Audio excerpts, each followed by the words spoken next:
The ticket that changed everything. The soft hum of conversation filled the departure lounge at Denver International Airport.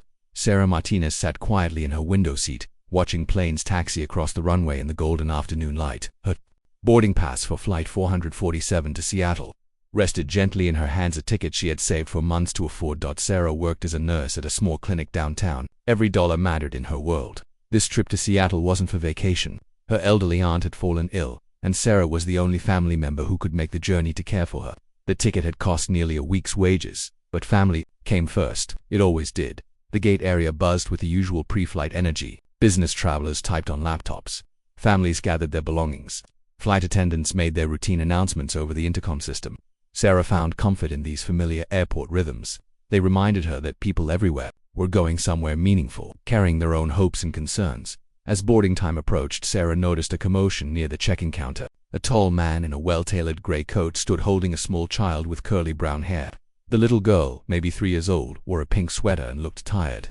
Her father spoke quietly with the gate agent, his voice carrying notes of frustration and exhaustion. Sarah couldn't help but overhear fragments of their conversation. The man's original flight had been cancelled due to mechanical problems.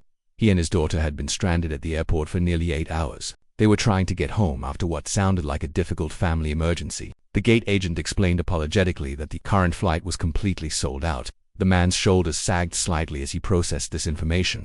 His daughter rested her head against his shoulder, her small fingers clutching a worn, stuffed rabbit. Sarah could see the weariness in both their faces.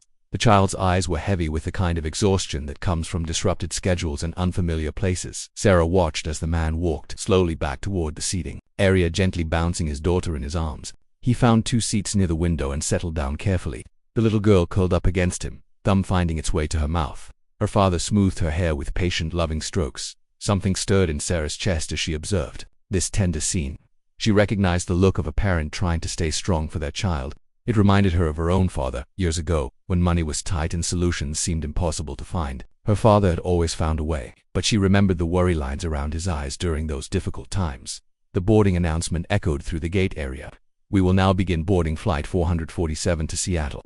First-class passengers and families with small children, please approach the gate. Sarah stood up slowly, her boarding pass still in her hand. She looked once more at the man and his sleeping daughter. The child's breathing had settled into the peaceful rhythm of exhausted sleep. Her father stared out the window, lost in thought, his hand still protectively stroking her back. Without allowing herself time to reconsider, Sarah walked over to where they sat. She cleared her throat softly, not wanting to startle them. The man looked up, his dark eyes reflecting fatigue and concern. "Excuse me," Sarah said gently, her voice barely above a whisper to avoid waking the child. "I couldn't help but notice you're trying to get on this flight." The man nodded carefully. "Yes, but it's sold out. We'll have to wait for the morning flight, I suppose." His voice carried resignation mixed with disappointment. Sarah extended her boarding pass toward him. "Please, take my seat. You and your daughter need to get home more than I need to get to Seattle tonight." The man stared at the boarding pass, then back at Sarah's face. I can't possibly accept this. This ticket must have cost you quite a bit." "It did," Sarah admitted honestly. "But looking at your little girl, I can see she's been through enough today. Sometimes we help each other because it's the right thing to do." The man's eyes widened with something that looked like genuine amazement. "Are you absolutely certain?" "I could pay you for the ticket, of course." Sarah shook her head firmly. "No payment necessary. Just get your daughter home safely." With careful movements, the man stood up, cradling his sleeping child. "I don't know what to say. This is incredibly generous. Just say you'll pay it forward someday." Sarah replied with a gentle smile as they walked toward the gate together. The man introduced himself quietly. "I'm David Chen. This is my daughter Emma." "Sarah Martinez," she responded. "I hope Emma feels better after a good night's sleep in her own bed." David paused at the gate entrance. "Sarah, I want you to know this means more to me than you could possibly understand. We were coming back from visiting Emma's grandmother, who's been very sick. Emma hasn't slept properly in days, and I just wanted to get her home." Sarah felt her decision validated in that moment. "Family is everything," she said simply. "Go catch your flight." She watched as David and Emma disappeared down the jet bridge. The gate agent approached Sarah with a confused expression. "Ma'am, didn't you just give away your seat?" "I did," Sarah confirmed. "Well, we've had a last-minute cancellation in first class. If you'd still like to travel tonight, I can move you up at no additional charge." Sarah blinked in surprise. That's wonderful. Thank you." 3 weeks later, Sarah was working her usual shift at the clinic when an unexpected visitor appeared at the reception desk. David Chen stood there in a business suit, looking much more rested than their first meeting. Emma was not with him.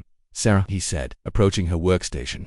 I was hoping I could speak with you. Sarah looked up from her patient files.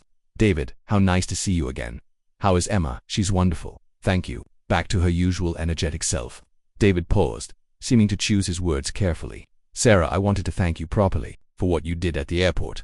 I also wanted to be completely honest with you about something. Sarah tilted her head curiously. I'm the CEO of Chen Technologies, David continued. I should have mentioned that when we met. Your kindness that day meant everything to me, not because of money or status, but because you helped a father and daughter when we truly needed it. Sarah felt a flush of surprise, but maintained her composure. I'm glad I could help. That's all that matters to me. David smiled warmly. I was hoping you might consider something. Our company provides health insurance for several thousand employees, and we're looking for someone to head our employee wellness program. The position would come with a significant salary increase and full benefits. I can't think of anyone who would be better suited for taking care of people. Sarah stared at him, processing this unexpected opportunity. David, that's incredibly generous, but I hope you know I didn't help you looking for anything in return. I know exactly why you helped, David replied. That's precisely why I want you on our team. People with genuine compassion are rare in the business world. 6 months later, Sarah found herself in a corner office overlooking the city, implementing wellness programs that would benefit thousands of employees and their families. She often thought about that afternoon at the airport, and how a simple act of kindness had changed everything.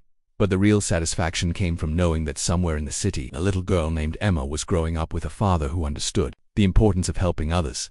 And Sarah knew that the kindness would continue, rippling outward in ways she might never fully know. Sometimes the smallest gestures create the biggest changes. Sometimes giving something away brings back more than we could ever imagine.